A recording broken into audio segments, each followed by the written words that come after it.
اسی طرح اگلا شعر اگر ہم دیکھیں تو نہیں تیرے سوا یہاں کوئی، میزباں تو ہے مہماں تو ہے۔ تو یہاں عزیز طلبہ شعری ضرورتوں کو مد نظر رکھتے ہوئے مہماں لفظ استعمال کیا گیا ہے۔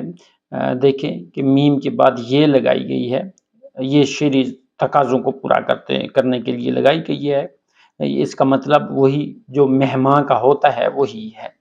تو اس کے الفاظ سوا، علاوہ، بغیر، سوائے، میزبان گھر کا مالک، خاطر تواضع کرنے والا، پرورش کرنے والا، اور مہمان گھر میں آنے والا، مسافر، یہاں مراد کائنات کے ہر رنگ میں جلوہ گر ذات یعنی اللہ تعالیٰ ہے۔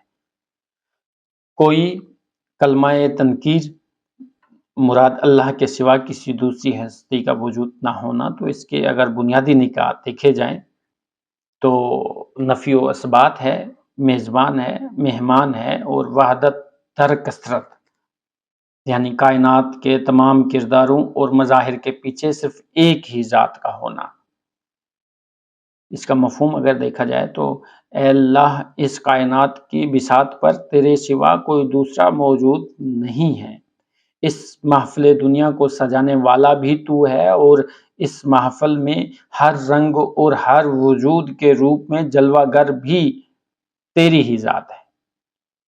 تشریح اگر دیکھی جائے تو شعرگوئی کی خداداد صلاحیت رکھنے والے عظیم حمد و نعت گو شاعر امیر مینائی اس شعر میں توحید کے اس مرتبے کو بیان کر رہے ہیں جہاں کائنات کی ہر شے ہیچ نظر آتی ہے اور صرف اللہ کا وجود باقی رہتا ہے۔ نہیں تیرے سوا یہاں کوئی کہہ کر شاعر نے تمام جھوٹے خداؤں اور دنیاوی طاقتوں کی نفی کر دی ہے۔ یہ نکتہ طالب علم کے ذہن میں یہ بات راسخ کرتا ہے کہ کائنات میں جو کچھ بھی ہو رہا ہے وہ صرف اور صرف اللہ کے حکم سے ہے۔ قرآن مجید کی آیت کا ترجمہ ہے، ہر شے فنا ہونے والی ہے، صرف تیرے رب کی ذات باقی رہے گی۔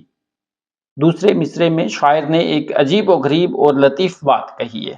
اللہ تعالیٰ میزبان ہے کیونکہ یہ کائنات اس کا گھر ہے اور وہی سب کو رزق اور زندگی عطا کرتا ہے، لیکن اسے مہمان کہنا اس کی صفت قربت اور جلوہ گری کی طرف اشارہ ہے، یعنی وہ کائنات کے ذرے ذرے میں اس طرح موجود ہے جیسے کوئی مہمان کسی جگہ جلوہ افروز ہوتا ہے۔ وہ خالق بھی ہے اور اپنی مخلوق کے ہر رنگ میں اپنی قدرت کا اظہار بھی فرما رہا ہے۔ صوفیاء کرام فرماتے ہیں کہ کائنات ایک آئینہ ہے جس میں اللہ اپنی صفات کا مشاہدہ فرماتا ہے، پس وہی ظاہر ہے اور وہی باطن۔ فنی محاسن دیکھے جائیں تو صنعت تضاد اور مرآت و نظیر یعنی میزبان اور مہمان ایک دوسرے کے متضاد بھی ہیں اور ایک دوسرے کے لیے لازم و ملزوم بھی ہیں۔ ان دونوں کا ایک ہی ذات کے لیے استعمال کمال بلاغت ہے۔ لغوی مہارت بھی یہاں پہ ہے۔ امیر مینائی چونکہ لغت نویس تھے اس لیے انہوں نے عام لفظوں میزبان اور مہمان کو ایک ایسے عرفہ مابعد الطبیعیاتی مفہوم میں استعمال کیا ہے جو ان کی فنی مہارت کا ثبوت ہے۔ اسی طرح ہم اگلے شعر کو دیکھتے ہیں، نہ مقام نہ لا مقام کچھ، جلوہ فرما یہاں وہاں تو ہے۔ تو الفاظ دیکھ لیتے ہیں کہ مکان جگہ، گھر، وہ عالم جو سمت اور حدود میں مقید ہو، مادی دنیا۔ لا مقام وہ مقام جو جگہ اور سمت کی قید سے آزاد ہو، عالم غیب۔ اور جلوہ فرما ظاہر ہونا، نمودار ہونا، اپنی شان دکھانے والا، اور یہاں وہاں مراد ہر جگہ، ہر سمت، کائنات کے ہر گوشے میں۔ بنیادی نکات مکان و لا مکان، کچھ نہ ہونا، جلوہ فرما اور یہاں وہاں۔ اگر اس شعر کا مفہوم دیکھیں تو اے اللہ نہ یہ مادی دنیا اور نہ وہ عالم جو مادی حدود سے باہر ہے تیری عظمت کا احاطہ کر سکتے ہیں۔ حقیقت تو یہ ہے کہ یہاں اور وہاں ہر طرف تیری ہی ذات کا جلوہ نظر آتا ہے۔ اس شعر کی اگر تشریح دیکھی جائے تو شیرگوئی کی خداداد صلاحیت رکھنے والے عظیم حمد و نعت گو شاعر اور لغت نویس امیر مینائی اس شعر کے پہلے مصرے میں اللہ تعالیٰ کی صفت بے نیازی یعنی صمدیت کو بیان کر رہے ہیں۔ وہ کہتے ہیں کہ اللہ کی ذات اتنی عظیم ہے کہ نہ یہ مادی کائنات اسے اپنے اندر سما سکتی ہے اور نہ ہی انسانی تصور کا لامقام اس کی انتہا کو پا سکتا ہے۔ اللہ ان تمام مادی اور غیر مادی حدود سے پاک اور بالاتر ہے۔ یہ نقطہ طلباء کے ذہن میں اللہ کی بڑائی اور توحید مطلق کا نقش بٹھاتا ہے۔ قرآنی آیت کا ترجمہ ہے کہ اس کی کرسی نے زمین اور آسمانوں کو اپنے گھیرے میں لے رکھا ہے۔ دوسرے مصرے میں شاعر اللہ کی صفت حاضر و ناظر کی تشریح کرتے ہیں۔ وہ کہتے ہیں کہ اگرچہ اللہ کسی جگہ میں قائد نہیں ہے، لیکن اس کی قدرت کا جلوہ یہاں اس دنیا کے ذرے ذرے میں اور وہاں عالم غیب میں ہر جگہ موجود ہے۔ کائنات کا کوئی گوشہ اس کے نور سے خالی نہیں ہے۔ یہ فہم طلباء کو یہ احساس دلاتا ہے کہ اللہ تعالیٰ کی قدرت ہر جگہ اثر انداز ہے اور وہ اپنی صفات کے اعتبار سے ہر لمحہ ہمارے گرد موجود ہے۔ بقول شاعر، ہر طرف تیری جلوہ گری ہے، تیری قدرت سے دنیا بھری ہے۔ فنی محاسن دیکھے جائیں تو اس میں صنعت تضاد ہے اور ترفع۔ اس شعر میں ترفع خیال اپنی بلندی پر ہے، جہاں شاعر مادی حدود مکان کی نفی کر کے اللہ کی لامتناہی عظمت کا اثبات کر رہا ہے۔ موسیقیت بھی اس میں موجود ہے۔ اور اسی طرح اگلا شعر ہم دیکھتے ہیں، رنگ تیرا چمن میں بو تیری، خوب دیکھا تو باغباں تو ہے۔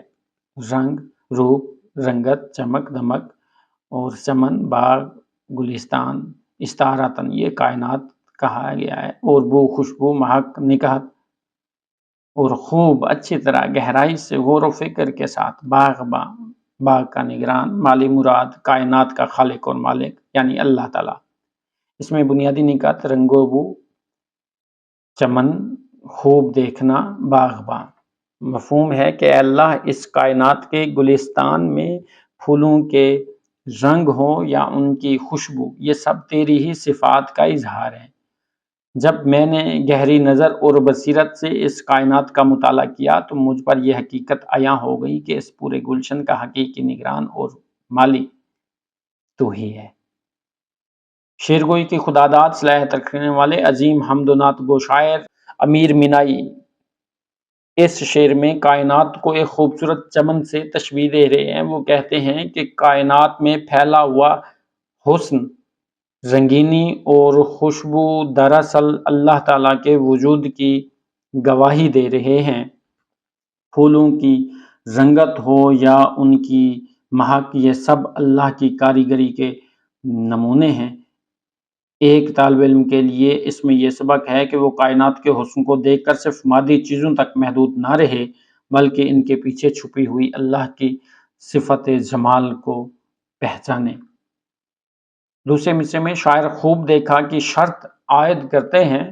اس کا مطلب یہ ہے کہ اللہ کی پہچان کے لیے سرسری نظر کافی نہیں، بلکہ غور و فکر اور بصیرت درکار ہے۔ جب انسان عقل و دانش کی آنکھ سے کائنات کا مطالعہ کرتا ہے تو اسے معلوم ہوتا ہے کہ یہ نظام خود بخود نہیں چل رہا، بلکہ اس کے پیچھے ایک باغباں اللہ تعالیٰ موجود ہے جو ہر ذرے کی پرورش کر رہا ہے۔ یہ نقطہ طلباء کے قلب و نظر میں اللہ کی عظمت اور اس کے نگران ہونے کے احساس کو پختہ کرتا ہے۔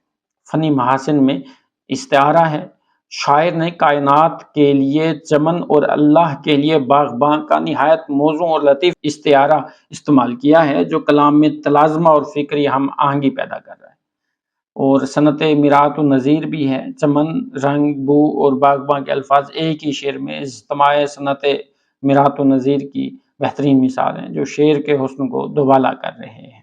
اسی طرح ترفع بھی اس میں موجود ہے۔ اور اسی طرح اب ہم اس شعر کا مقطع دیکھتے ہیں، آخری شعر دیکھتے ہیں کہ محرم راز تو بہت ہیں امیر، جس کو کہتے ہیں رازداں تو ہے، محرم راز، بھیج جانے والا، راز سے واقف، آشنا، امیر، شاعر کا تخلص امیر مینائی، اور لغوی اعتبار سے اگر دیکھا جائے تو سردار غنی دولت مند کو کہتے ہیں۔ رازداں پوشیدہ حقیقت کو جاننے والا، بھید سے واقف، اور راز چھپی ہوئی بات یا بھید یا حقیقت۔ بنیادی نکات دیکھے جائیں تو محرم راز، امیر تخلص، رازداں عجز انسانی اور علم الہی ہے۔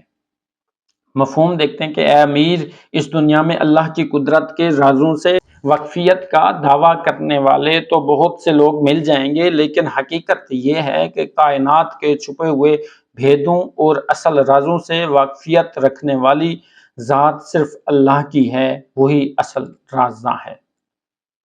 تشریح دیکھتے ہیں کہ امیر مینائی اس مقطع میں اپنے تخلص کا استعمال کرتے ہوئے ایک بہت بڑی حقیقت کی طرف اشارہ کر رہے ہیں۔ وہ کہتے ہیں کہ کائنات میں بہت سے عالم، دانشور اور صوفی ایسے گزرے ہیں جنہیں قدرت کے رازوں کا محرم کہا جاتا ہے، یعنی وہ کسی حد تک حقیقت سے واقف ہیں، لیکن ان سب کا علم محدود اور ناقص ہے۔ کوئی بھی انسان یہ دعویٰ نہیں کر سکتا کہ اس نے اللہ کی ذات اور اس کے چھپے ہوئے تمام رازوں کو پا لیا۔ قرآن آیت کا ترجمہ ہے کہ اور تمہیں بہت ہی تھوڑا علم دیا گیا ہے۔ دوسرے مصرے میں شاعر یہ نقطہ واضح کرتے ہیں کہ کائنات کا اصل رازداں صرف اللہ تعالیٰ ہے۔ وہ نہ صرف کائنات کے ظاہری نظام کو جانتا ہے بلکہ دلوں کے بھیدوں، مستقبل کے پردوں اور غیب کی تمام حقیقتوں سے بھی واقف ہے۔ انسان صرف نشانیاں دیکھتا ہے جبکہ اللہ تعالیٰ حقیقت کو دیکھتا ہے۔ یہ اللہ کی صفت علیم و خبیر کا اظہار ہے جو طلباء کو یہ سکھاتا ہے کہ ہر پوشیدہ عمل اللہ کے علم میں ہے۔ اسی طرح فنی محاسن دیکھیں تو مقطع کی فنی خوبی ہے۔ شاعر نے اپنا تخلص امیر نہایت مہارت کے ساتھ استعمال کیا ہے، اور لفظی رعایت محرم راز اور رازداں میں لطیف فرق شاعر نے واضح کیا ہے، اور اسی طرح ترفع بھی موجود ہے۔